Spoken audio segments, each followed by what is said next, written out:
तो नमस्कार दोस्तों, ଆପଣ ଥମ୍ବନେଲ୍ ଦେଖି ତ ଜାଣିପାରିଥିବେ ସମସ୍ତର ସମଗ୍ର ଶିକ୍ଷା ଅଭିଯାନ ନିଯୁକ୍ତି ଆସିଯାଇଛି, ଯେଉଁଠିକି ଉଭୟ ଟିଚିଂ ନନ୍ ଟିଚିଂ ପୋଷ୍ଟ ଅଛି। ଯୋଗ୍ୟତା ଆପଣ ଦେଖିବେ, ଦରମା ସିଲେକ୍ସନ୍ କେମିତି ହେବ ସବୁକିଛି ମୁଁ ଭିଡ଼ିଓରେ କହିବି ଗୋଟେ ପରେ ଗୋଟେ। ଭିଡ଼ିଓରେ ବନେଇ ରୁହନ୍ତୁ। ଚାଲନ୍ତୁ ଦେଖିବା।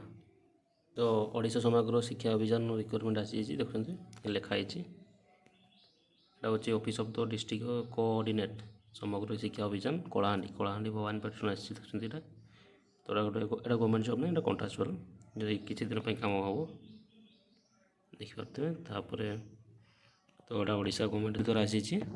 ଦେଖିପାରୁଥିବେ ଟିଚିଂ ନନ୍ ଟିଚିଂ ଷ୍ଟାଫ୍, ଯେଉଁ ଟିଚିଂ ବି କରିପାରିବେ ନନ୍ ଟିଚିଂ ବି କରିପାରିବେ, ତ ଉଭୟ ଅଛି। ତ କେମିତି ଆପ୍ଲାଏ କରିବେ? ତ ଏଇଟା ଅନଲାଇନ୍ ହେବନି, ଅଫଲାଇନ୍ ହେବ। ଦେଖିବା ରେଜିଷ୍ଟର ପୋଷ୍ଟରେ କରିବେ କି ତ ଓଡ଼ିଶା ପିଲା ହିଁ ଖାଲି ଆପ୍ଲାଏ କରିପାରିବେ। ତ ଓଡ଼ିଶାରେ ହିଁ ପୋଷ୍ଟ ମିଳିବ। ତ ଲାଷ୍ଟ ଡେଟ୍ କେବେ ଅଛି? ଲାଷ୍ଟ ଡେଟ୍ ଅଛି ୟାର 21 ଜୁଲାଇ ଅଛି ଲାଷ୍ଟ ଡେଟ୍।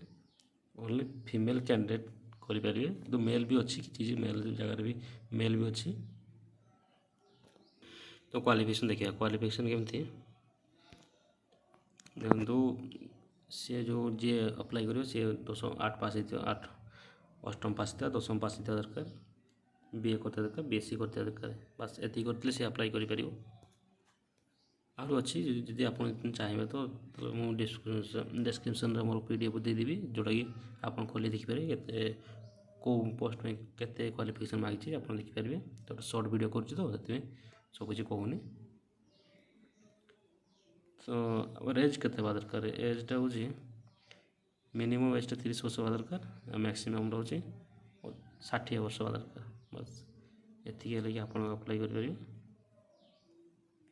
ସାଲାରୀ ହେଉଛି ଆପଣଙ୍କୁ ସାଲାରୀ ଦିଆହେବ ପର୍ ମନ୍ଥ 21,175 ଟଙ୍କା ଦିଆହେବ ପର୍ ମନ୍ଥ। ତ ସିଲେକ୍ସନ୍ କେମିତି ହେବ? ସିଲେକ୍ସନ୍ ଆପଣଙ୍କ ମାର୍କ ବେସିସ୍ରେ ହେବ। ଅଧିକ ମାର୍କ ହେଲେ ଆପଣ ଆପ୍ଲାଏ କରିପାରିବେ, ଜଲ୍ଦି ହେଇଯିବ।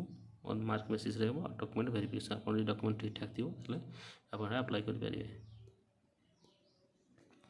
ତାପରେ ହେଉଛି ତ ଆପଣଙ୍କ ଫି କେତେ ଲାଗିବ? ତ ଫି ଏଠି କାହାରି ସବୁ ତ ଫ୍ରି ଅଛି, ST ସେମାନଙ୍କୁ ବି ଫିସ୍ ନାହିଁ, ତ ନୋ ଫିସ୍ ଆପଣଙ୍କୁ ଦେବ ନାହିଁ। ତ କ'ଣ ଡକ୍ୟୁମେଣ୍ଟ ଦରକାର? ଡକ୍ୟୁମେଣ୍ଟ ଆପଣଙ୍କୁ ଯେଉଁ କ୍ୱାଲିଫିକେସନ୍ ଆପଣ 10ମ 8ମ କି BA କି BSc କରିଛନ୍ତି ତାର କ୍ୱାଲିଫିକେସନ୍ ସାର୍ଟିଫିକେଟ୍ ଦରକାର। ସାର୍ଟିଫିକେଟ୍ ଡେଟ୍ ଅଫ୍ ବାର୍ଥ ଆପଣ ଦରକାର। Two recent colour size photo, 2ଟା ଫଟୋ ଦରକାର। କଲର୍ ସାଇଜ୍ର ଫଟୋ ଦେବା ଦରକାର। କାଷ୍ଟ ସାର୍ଟିଫିକେଟ୍ ଦରକାର।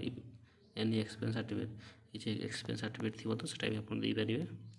ତ ଆପ୍ଲାଏ ଡେଟ୍ ତ ଷ୍ଟାର୍ଟ ହେଇଗଲାଣି। ଆପଣ ଲାଷ୍ଟ ଡେଟ୍ ହେଉଛି 21 ଜୁଲାଇ ଲାଷ୍ଟ ହେବ। ଆଉ ଇଏ ହେଉଛି ଅଫିସିଆଲ୍ ନୋଟିଫିକେସନ୍ର PDFର ସର୍ଟ ହେଇଛି ନା, ଯେଉଁଟା ଆପଣଙ୍କୁ ମୁଁ ଦେଖାଉଛି, ଏଇଟା ଦେଖିପାରୁଥିବେ। ତ ଏଇଟା ମୁଁ ଡେସ୍କ୍ରିପସନ୍ ବକ୍ସରେ ମଧ୍ୟ ଦେଇଦେବି, ଆପଣ ଆସି ଚେକ୍ଆଉଟ୍ କରିପାରିବେ। Thank you. ତ ଭିଡ଼ିଓକୁ ଦେଖୁଛନ୍ତି ତ ଭିଡ଼ିଓକୁ ଲାଇକ୍ କରିଦିଅନ୍ତୁ, ଚ୍ୟାନେଲକୁ ସବସ୍କ୍ରାଇବ୍ ମଧ୍ୟ କରିଦିଅନ୍ତୁ। ତ এই ଭିଡ଼ିଓରେ ମୁଁ 10ଟି ଲାଇକ୍ ଆଶା କରୁଛି, ଆପଣମାନେ କରିଦେବେ। Thank you.